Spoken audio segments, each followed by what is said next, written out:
we present My Favorite Husband, a new series based on the delightful stories of Isabel Scott Rorick's gay and sophisticated Mr. and Mrs. Cougat, starring Lucille Ball with Richard Denning.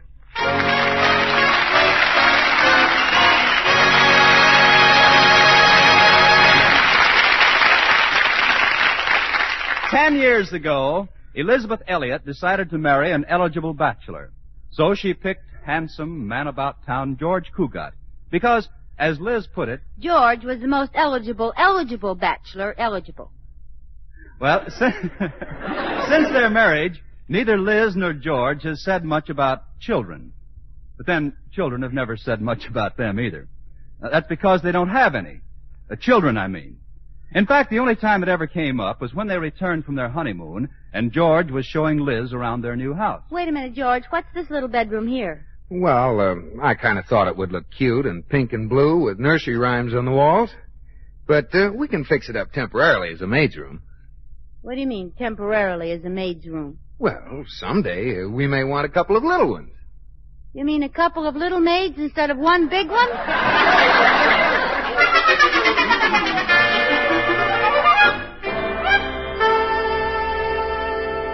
Well, that was, as I say, 10 years ago.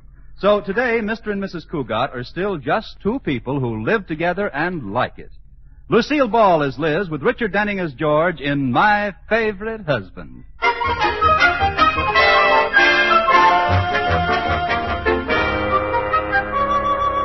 It is morning at the Cougat house. Katie, the maid, has gone out to the mailbox to see if the postman left any ads or blotters, and Liz is cooking breakfast, and George is still upstairs dressing.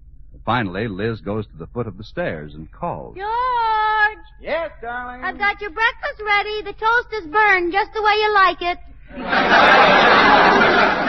Okay, I'll be right down. Oh, Mrs. Cougat. Yes, Katie? Why did Mr. Cougat like burnt toast? I don't know. He developed a taste for it after we were married. Good morning, Liz, darling. Morning, Katie. Morning, Mr. Cougat. George, aren't you going to kiss me this morning? On an empty stomach? Certainly. Give me a kiss. I'm fresh out. Oh, come on, George. You must have an old kiss lying around somewhere. Okay. There. How's that? That wasn't just lying around. It was dead. That had all the zip of the old George Cougat. Well, the old George Cougat better get a new zipper. What are you laughing about, Katie? I was just thinking about my first husband, Clarence. Now, there was a kisser. Good? No, ugly. Come on, George. Your breakfast is ready. Oh, so am I. Where's the morning paper, Katie? George, are you going to bury yourself in that paper again this morning? Oh, I just want to look at the financial page and see how the stock market is doing. Oh, here it is, Mr. Cougat. Oh, thanks, Katie. Let's see now. Amalgamated Copper, Fisk Tires. AT&T is down 2 points. I'd better get some. TP&L is down 1 point. Well, I'd better get some. SFO&P is down 3 points. I'd better get some. What's the matter? BVD is down 2 cents. You need some. Liz, you've been looking. You've been showing. Oh, here's an item about Jane Kendall. I have to get her something, George. She's expecting her baby. Yeah, baby. I don't want to have any of that last-minute rushing. Yeah, rushing. You know, having a baby must be pretty tough. Yeah, pretty tough. George, are you listening to me? Oh, sure, Liz, every word. What did I say? Say? Why, you said those Russians are pretty tough babies. Didn't you? No, I didn't. Oh. Tough Russians are pretty babies? Wrong again. Pretty Russian babies are tough? Never mind. Yugoslav babies? Never mind. If you weren't lost in that financial page, you'd hear what I said. Well, but Liz, in my business, it's important that I know what's happening in the stock market. I have to keep an eye on the bulls and the bears so that some wolf in sheep's clothing doesn't make me the goat. After all, I work in a bank. Sounds like the Chicago stockyards. I don't see what's so wonderful about that financial page. It bores me stiff. I haven't the slightest interest in finances. Well, that's because you're not in business, darling. Say, was there any mail this morning? Katie! Yes, ma'am. Was there any mail this morning? Just the morning mail. Well, that sounds reasonable. Is that all? One letter? That's all, Mr. Cougat. But the people next door got a lot of mail this morning. Shall I go over and borrow some? Don't bother, Katie. Open the letter, George. It's probably from someone who's on their vacation. All of our friends are out of town. Let's see now. Who do we know that went to the mountains or the seashore? It's from Barclay Brothers Department Store. Oh, it can't be. Why not? Well, who do we know that would spend their vacation at a department store? Nobody. But we do know somebody who would run up a bill there last month of $250, don't we, Liz? Liz? What's new on the financial page, George? Liz. Oh, come on, George. Tell me about the Bears and the Bulls again, George. George, will you, George? Liz, this is serious. You went over your allowance again, didn't you? Yes, George. Oh, Liz. What am I going to do with you? Raise my allowance? I can't raise your allowance. I didn't get that mortgage deal with that real estate woman in Florida. Oh. Old man Atterbury must have found out about it because I didn't get that raise. Well, tell him you can't raise a wife and children on your salary. Well, but Liz, Mr. Atterbury knows we don't have any children. Well, then tell him we're expecting some on the next boat. Boat from where? Well, wherever children come from. Had a talk with your mother lately, Liz? Of course. What did she say? She gave me a book to read. You know, what was the name of it? How to Win Friends and Influence People. Well, that ought to do the trick. Liz, there's only one sensible thing for us to do. I knew you'd think of something, George. We've got to live within our means. Mm-hmm. Stick to our budget. Wonderful idea. It's not only sensible, it's impossible. It's really very simple, Liz. How? Well, just don't charge things we don't need. Sounds simple, doesn't it? Of course. George, from now on, I promise I won't charge a thing we don't need. Good. I'll pay cash for it.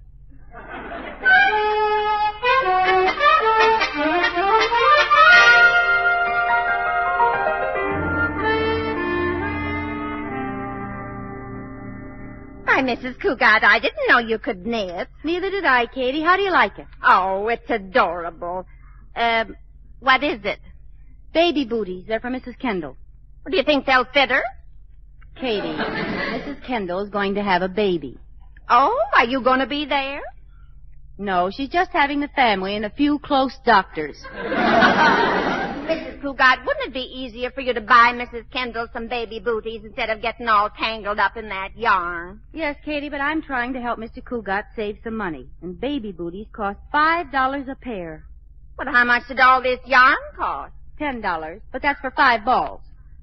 But you won't need 5 balls of yarn to make one pair of baby booties. Well, I'm using the rest to make a sweater to match.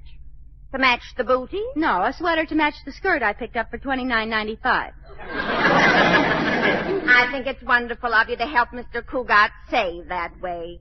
Well, the only trouble is I had to charge all this stuff.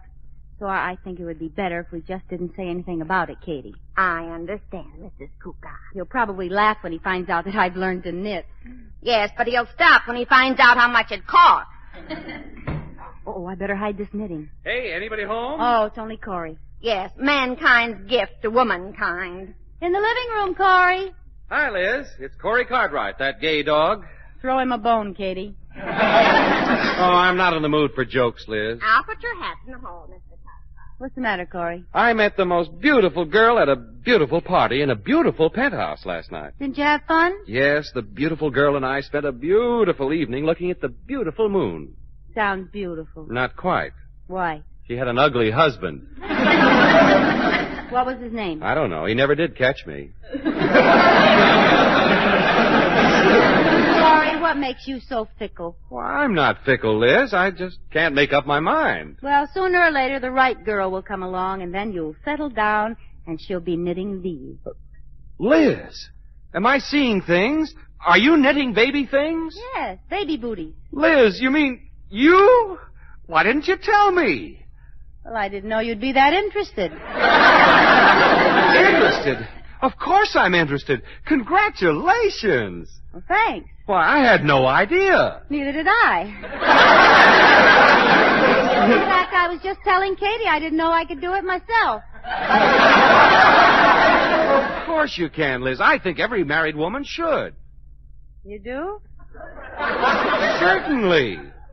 Well, what's marriage got to do with it? But good old George, he hasn't said a word about this, Liz. Well, good old George doesn't know about it. I'll bet George... I beg your pardon?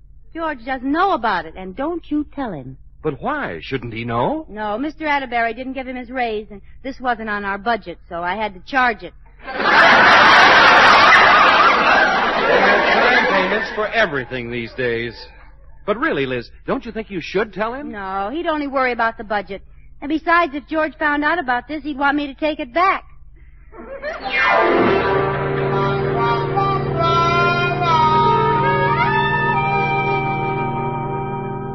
Yes, Cartwright. Well, I'm glad you did call me. I had no idea Mrs. Cougat was expecting a bundle of joy.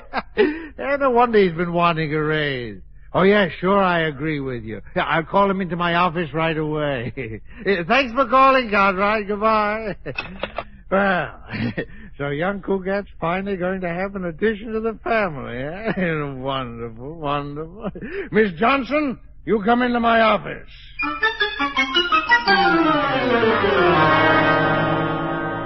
Mr. Cougat, Mr. Atterbury wants to see you right away. Uh-oh. Has he heard about the collapse of that Florida deal? Not that I know of. I didn't tell him. Okay, I'll go right in. I wonder who told the old man about my failure with that real estate woman. I'll bet that's the reason he didn't give me a raise. Well, after all, it might happen to anybody. Huh? Oh, George. George, my boy, come in. Sit down. Thanks. George, I want to have a talk with you. Shall we say, father to son? Well, is it about the raise I didn't get? Yes, sort of. That is, George, I realize that you can't raise children on your salary. Of course, you don't have any children, yeah? No, but we're expecting some on the next boat. What? Oh, nothing. That's just something Liz told me this morning. Look, Mr. Atterbury, I know why you called me in here. Oh, you do? Yes, and I just want to say that anybody can make a mistake. A mistake? Yes, maybe I tried too hard. Now, my boy, you know, it isn't as easy as you think. Then you're not angry? Angry? Oh, on the contrary, you've got my best wishes, my boy. Oh, thanks, Mr. Atterbury. You know, that woman had me worried for a while. I can imagine. She just didn't like the idea. Well, women are funny sometimes, you know. Yeah, she wanted me to do the whole thing by myself. But, I understood that you both wanted... Oh, I did. She didn't. Oh, really? And don't forget, we were 1,000 miles from each other. 1,000 miles? Sure, she was in Florida. Good heavens, now wait a minute. If she was in Florida, then by telephone. See, the whole thing was arranged over the telephone. Well, that settles it. George, my boy, I'm not only going to give you that raise, I'm going to pay that telephone bill.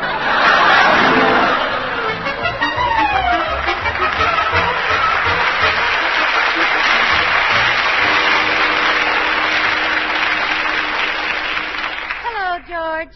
Hi, Liz. Darling, you're looking at a new man, the brand new 1948 model George Cougat. How much did you get for the old one? Plenty. How about a kiss?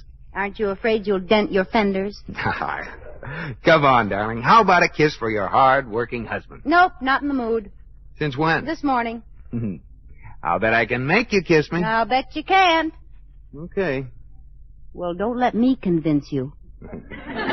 All right. Well, first I'll put my arms around you like this. Mm-hmm. Now, you put your arms around me like that. Mm-hmm.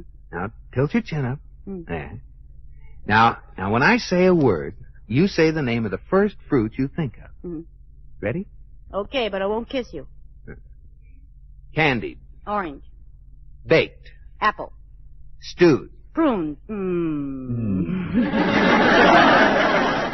I win. You kissed me. But you tricked me. That was a dirty, mean, low-down, underhanded trick.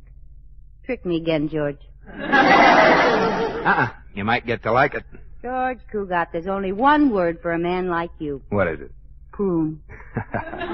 Okay, scatterbrain. There. Prune is a beautiful word, George. Oh, wonderful word, prune. I love you. I love you too, Liz. Guess what happened at the office today? I don't know. Sit down and tell me all about it. Well, old man Atterbury called me in and... Hey, Liz, what's this? What's what? Well, this knitted stuff behind the chair. Knitted stuff, George? Yeah, looks like baby shoes. Oh, that. Probably dust balls. Liz, knitted dust balls? Oh, you may not know it, George, but we had the best-looking dust balls in town. Well, wait a minute. There's a whole lot of yarn down in here, too. Look, what is it, Liz? All right, Sherlock, you win. They're baby booties. Baby booties? Mm-hmm. Liz, you mean you? Didn't think I could do it, did you? Well, sure, but Liz, darling, this is wonderful. I thought it was pretty good myself. Well, gosh, honey, why didn't you tell me? I was afraid you'd be sore. I charged all that yarn to our account, and I went over our budget again. Oh, all this yarn to make one pair of baby booties? Oh, what are you going to do with the rest of it? Why, Well, what, Liz? Well, make more baby booties. More? Mm-hmm. Oh, good night.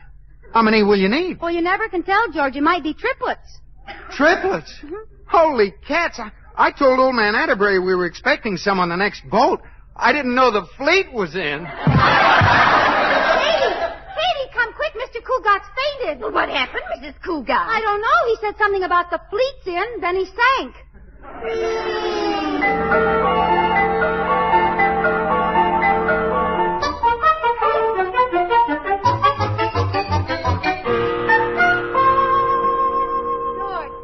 George, can you hear me? Oh. George, this is Liz. This is Liz. Glad to know you, Liz. I'm George. Oh, I think he's coming too, Mrs. Cougat. Yeah, come on, George. Oh, where am I? You're in bed. Oh, good night, Liz. Come on, George. Sit up. Up the daisy. That's it. What happened? You fainted, Magnolia Blossom. Oh, yeah. Oh, but Liz, you're the one that should be in bed, not me. Now, just stay where you are, George. You're as pale as a ghost. How did I get up here? Katie and I carried you. She carried, Mr. Cougat. I dragged. You put on a little weight since the last time we carried you upstairs. Oh, Liz, you shouldn't be lifting anything heavy now, especially upstairs. Well, Katie helped. Who brought me in here? Katie and I. Who put me to bed? Katie and I. Liz. What's the matter? Who put on my pajamas? That brought the color back to his cheeks, Mrs. Cougat. Katie went downstairs, George. Oh. And I brought back this. Here, Mr. Cougat, take a sip of this brandy. It'll make you feel better. Are you sure that's brandy, Katie? Yes, ma'am. Remember the last time I fainted, you got hold of Mr. Cougat's bottle of Vitalis. My Vitalis? It went down all right, but I had to give my stomach a 60-second workout. Oh, don't worry, ma'am. This is brandy, all right. You're sure? Yes, ma'am. Positive.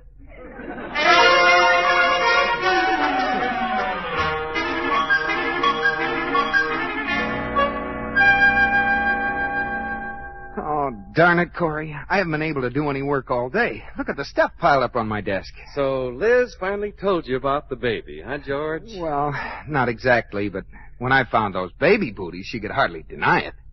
But she doesn't seem too interested. That's the way women are, George. You have to be very understanding at a time like this. Why don't you try to draw it out of her? Hint around. Maybe she'll confess. Well, I tried that already. But she acted like she didn't even know what I was talking about. Why? What did you say to her? Oh, I told her I understood that women who were expecting a baby get peculiar desires for food, so Liz said, what kind of food? And I said kiddingly, oh, like ice cream and melted cheese poured over and a dill pickle on the top. What did Liz say? Well, she just said, what's peculiar about that? That sounds like something Liz would say. I think I'll call her and see how she feels. Go ahead. You've only called her about 30 times today. Hello, Katie. How's Mrs. Cougat feeling, Katie? What? The hospital? What's the matter, George? Oh, Liz is going to the hospital. Already? Hello, Katie. Which hospital did she go to? Yeah? To phone her there? Well, I'll do better than that. I'll go over there. Goodbye, Katie. Now keep calm, George. Getting excited won't help any. Yeah, keep calm. You're right, Corey. Don't get excited. Where's my hospital? Where's my hat? Now, wait a minute, George. Keep calm. I'll go with you. Now, don't get excited. Okay. I'm calm. Let's go. All right, but you can't go that way. What way? With the telephone on your head. Oh.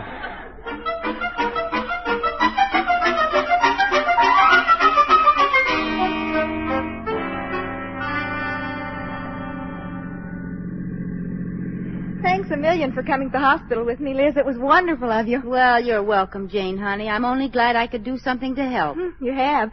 Norman was so worried. He's read so many stories in the paper about taxi drivers having to stop on the way to the hospital because the baby arrived ahead of time. I wonder if they leave the meter running when that happens. Oh, you make me feel good, Liz. When I probably should be feeling horrible. Do I, honey? I guess you're always a little anxious with the first one. Well, you haven't anything to worry about, Jane. You'll be all right. And when it's all over, you'll realize that this has been a very wonderful experience for you. Something you wouldn't take $1 million for. Do you think you could stay with me, Liz? Until the baby arrives, of course, honey. I wouldn't think of leaving. Thanks. Norman should be here pretty soon. What do you want, Jane? A boy or a girl? Well, I'd sort of like a little girl. How about Norman? Oh, he says he just wants a boy or a girl. Well, I hope he isn't disappointed.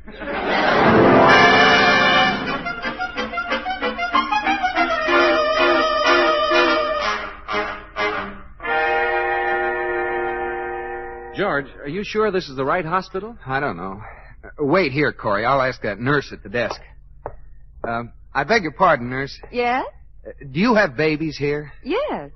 This is the place, Corey. Okay. Is there something I can do for you? No, thanks. My wife's doing it. Your wife? Mrs. Cougat. I'm Mr. Cougat. We have the same name. That's understandable. Is she here? Yes, she is, Mr. Cougat. But you can't see her now. She left a message for you. Oh, what is it? She said to tell you that she's decided to stay at the hospital until the baby arrives. Oh. Well, will you give her a message for me? Certainly. Just tell her I think that she's made a wise decision.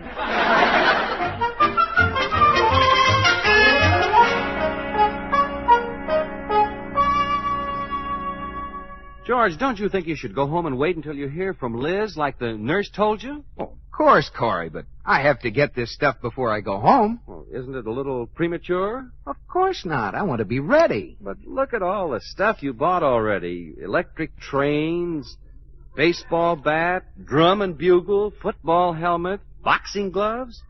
Maybe I should get him a football, too. George, do you realize that a newborn infant can't even stand up, much less play football? Why don't you get it a rattle? A rattle? Oh, rattles are for kids. My son is going to play right tackle for Princeton. I hope he's in shape. They play their first game next week. Now, Corey, let's not be silly about this kid. No, let's not be that. Obviously, he can't play right tackle with Princeton next week. Oh, obviously. He doesn't know the signals. George, now, suppose it isn't a boy. Suppose it's a girl. Girl? Oh, no, it can't be a girl. Liz wouldn't do that to me. Liz hasn't got anything to say about it. What do you mean Liz hasn't got anything to say about it? She's its mother. Yeah, but how can Liz make the child be a boy or a girl? Well, she has to learn to discipline it sometime.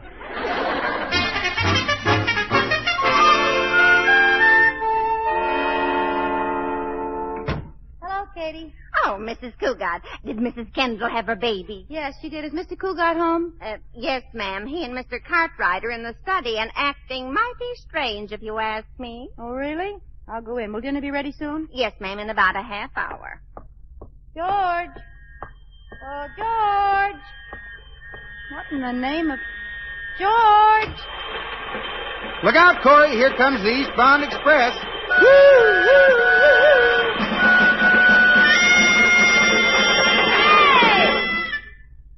Liz, darling. Hi, Liz. Liz, what are you doing home so soon? What do you mean soon? It's after 7. Oh. Yeah, but what about the baby? It was born an hour ago. An hour ago? Sure. But how'd you get out of the hospital? I walked out. How do you think? Oh, but didn't the doctor say anything to you? Yes, he said goodbye. Well, I knew medical science had made progress, but I didn't know it was anything like this. What about the baby, Liz? What is it? It's a boy. A boy? Oh, what did I tell you, Corey? Oh, Liz, who does he look like? He looks like Norman Kendall. Yeah, I knew it. Who? Norman Kendall. Who'd you expect him to look like? You? Well, as a matter of fact, I did. Well, after all, I am his father. What? Now listen. Excuse me, Mrs. Cougat. The hospital just phoned to tell you that it was twins. Twins? Oh, give me time. I just became the father of a boy. This one's a girl. Congratulations, George. Now you're a mother, too.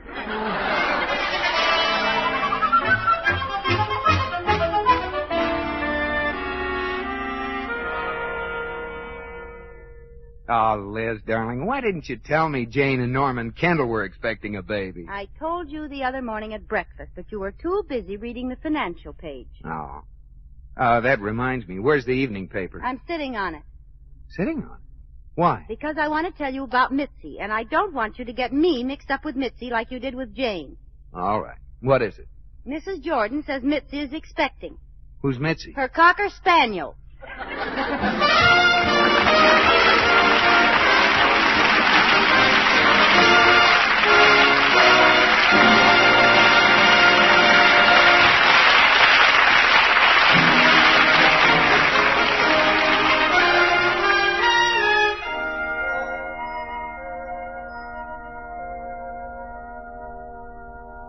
George, are you asleep?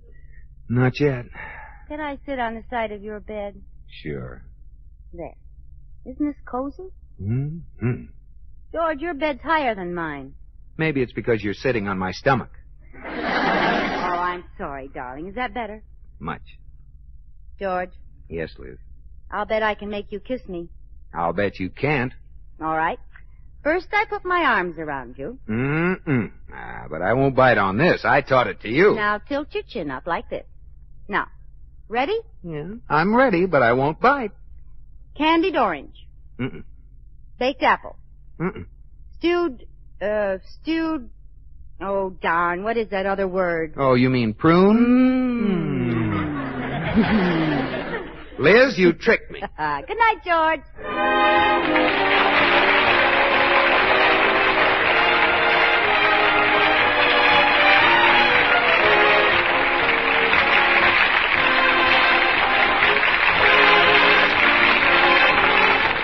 My Favorite Husband has been presented through the worldwide facilities of the United States Armed Forces Radio and Television Service.